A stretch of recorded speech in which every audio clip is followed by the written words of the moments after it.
Solar system लगाते हो, मान लो 1 किलोवाट का, कितना पैनल, किस क्वांटिटी में, कितना वाट का, कितना एरिया रिक्वायर्ड होगा, कितना कॉस्ट पड़ेगा, कितना सब्सिडी मिलेगा, मतलब सबका सेपरेट सेपरेट वीडियो भी मैंने अपलोड कर रखा है। उसमें मैंने डिटेल से बताया, लेकिन आज मैं डिटेल्स में नहीं बता पाऊंगा क्योंकि मुझे 1 किलोवाट से लेकर 10 किलोवाट तक का बताना है। तो मैं शॉर्ट में और जल्दी जल्दी में मैं सबका एक एक करके बताऊंगा। चलते हैं अपने कंप्यूटर स्क्रीन की तरफ, वहां सारा डेटा हम कलेक्ट करते हैं और इसके बाद मैं ऑफ ग्रिड का, हाइब्रिड का, सबका सेपरेट सेपरेट वीडियो जो कि 1 किलोवाट से लेकर 10 किलोवाट तक का होगा मैं अपलोड करने वाला हूं। यहाँ पे मैंने एक टेबल बना लिया है। इस टेबल में हम 1 किलोवाट से लेकर 10 किलोवाट तक के बारे में जानेंगे। यहाँ पे आप देख भी पा रहे होंगे 1 किलोवाट, 2, 3, 4, 5, 6, 8 एंड 10। 7 नहीं आता, इसलिए यहाँ पे मैंने 7 नहीं लिखा, 9 नहीं लिखा। तो ये दो चीज़ जो वो नहीं मिलेगा आपको जनरली मार्केट में। पहले हम ये जानेंगे कि किस किलोवाट पे कितने वाट का पैनल हम लगा सकते हैं या हमें लगाना चाहिए। तो यहाँ पे मैंने दे रखा है कि 1 किलोवाट के लिए अगर हम जो सिंगल पैनल लेंगे वो 250 वाट का लेंगे। 2 किलोवाट के लिए भी हम 250 वाट का सिंगल पैनल लेंगे, मतलब एक पैनल 250 वाट का होगा सिर्फ इन दोनों का। ये मैंने इसलिए दिया क्योंकि ताकि वोल्टेज जो है वो 12 वोल्ट के आसपास हमें मिल सके, क्योंकि अक्सर क्या होता है कि 1 किलोवाट या 2 किलोवाट में 12 वोल्ट बैटरी ही सपोर्ट करता है, मतलब 12 वोल्ट का बैटरी ही हम लगाते हैं, वैसा इन्वर्टर में ही हम लेते हैं। इसलिए 12 वोल्ट वाला बैटरी में सोलर पैनल का भी वोल्टेज कम होता है, इसलिए यहाँ पे हमने 250 वाट दिया था कि उसका वोल्टेज जो है वो कम हो सके। अब 3 किलोवाट से लेकर 10 किलोवाट तक का यहाँ पे 335 वाट हमने दे रखा है, सबका एक जैसा।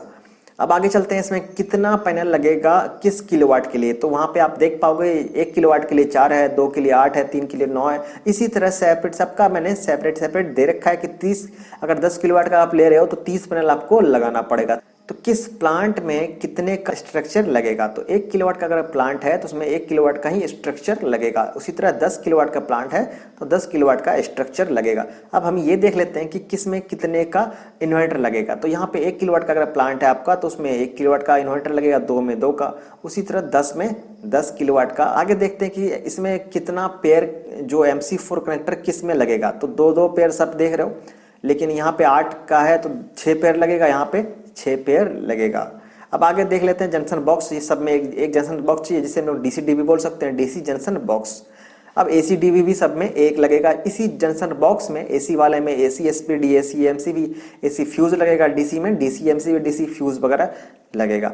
अब हम ये देख लेते हैं कि कितना वायर जो है किस सोलर सिस्टम में चाहिए होगा। जैसे कि 1 किलोवाट का सोलर सिस्टम है तो उसमें 30 मीटर वायर चाहिए, DC वायर। 2 में भी 30 है, 3 में भी 30 है, फिर 4 में 40 हो गया है, 5 में यहाँ पे 40 हो गया है, 6 किलोवाट में 50 हो गया है, इसमें 50 हो गया, इसमें 90 मीटर वायर चाहिए। तो ये मैक्सिमम मैंने वायर दिया है DC वायर। उसी तरह AC वायर यहाँ पे देख पाओगे, यहाँ पे AC वायर 20 है, यहाँ पे 20 है, यहाँ पे भी 20 है। 3 किलोवाट में, 4 किलोवाट में 30 है। उसी तरह यहाँ पे 10 किलोवाट में 40 मीटर वायर जो है वो चाहिए होगा। अब हम ये देख लेते हैं कितना एरिया रिक्वायर होगा कितने किलोवाट में। अब देखो 1 किलोवाट अगर प्लांट लगाते हो आपको 100 स्क्वायर फीट जो है वो एरिया चाहिए होगा। 2 किलोवाट के लिए 200 स्क्वायर फीट, 3 किलोवाट के लिए 280 स्क्वायर फीट। यहाँ पे स्क्वायर आप जो है एरिया वो कमता चला जाएगा। उसी तरह 10 किलोवाट के लिए यहाँ पे 850 स्क्वायर फीट चाहिए शैडो फ्री एरिया। ये जितना भी मैंने बताया सबका शैडो फ्री एरिया चाहिए, मतलब बादल या छांव किसी तरह का भी नहीं पड़ना चाहिए, वो एरिया मैंने ये बताया है। अब आगे देख लेते हैं कि एसेसरीज मिलने वाला आपको बहुत सारा, जो कि nut bolt, crimping tools, LA, earthing kit वगैरह ये सब में मिलने वाला है। 1 किलोवाट से लेकर 10 किलोवाट तक में सब में आपको ये चीज़ मिलेगा। अब यहाँ ये नहीं कि 1 किलोवाट का लगा रहे हो तो उसमें 1 किलोवाट के अकॉर्डिंग ही मिलेगा ना। आप 10 किलोवाट का प्लांट लगा रहे हो तो उसको 10 किलोवाट के अकॉर्डिंग ही मिलेगा, मतलब उतने नट बोल्ट, उतने अर्थिंग किट जो भी होना चाहिए तो सारा मटेरियल इसके अकॉर्डिंग मिलेगा, लेकिन सब में इतना चीज़ मिलेगा।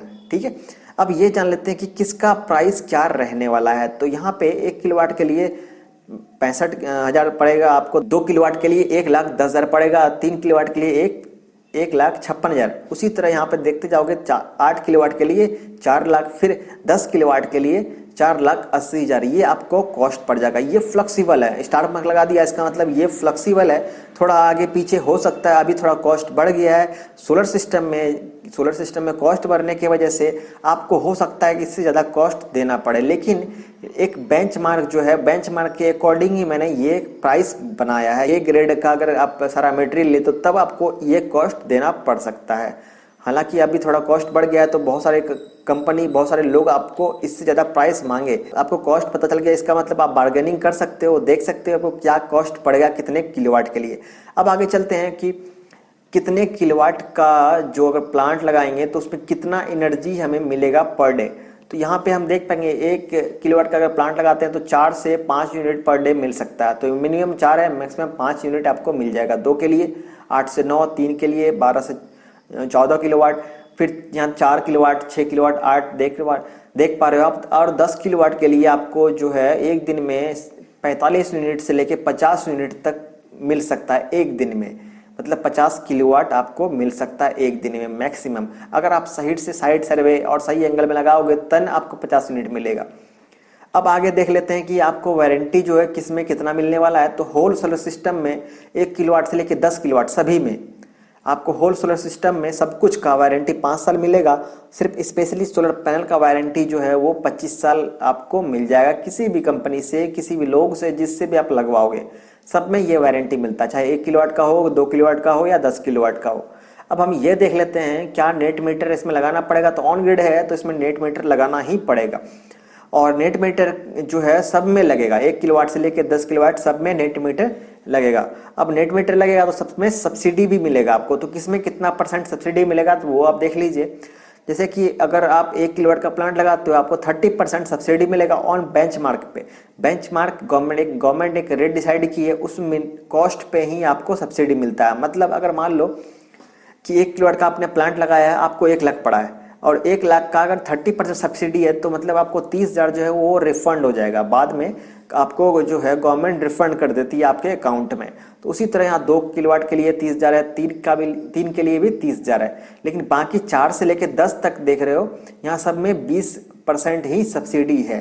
तो यहाँ पे 20%, इन तीनों में सिर्फ 30% सब्सिडी आपको मिल रहा है। तो ये ऑन ग्रिड है इसलिए यहाँ पे आपको सब्सिडी मिल रहा है। तो आई थिंक आपको सारा डाउट क्लियर हो गया होगा। 1 किलोवाट से लेकर 10 किलोवाट तक आपको कितना किलोवाट का सोलर सिस्टम लगाना है, कितना उसमें रुपया लगेगा, कितना एरिया रिक्वायर होगा, कौन कौन सा एक्सेसरीज मिलने वाला है, कितने पैनल लगेंगे और कितना सब्सिडी मिलेगा।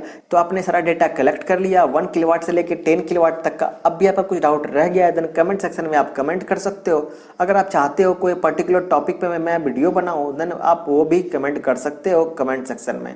तो मिलते हैं अगले वीडियो में कोई नए टॉपिक के साथ, तब तक के लिए टेक केयर।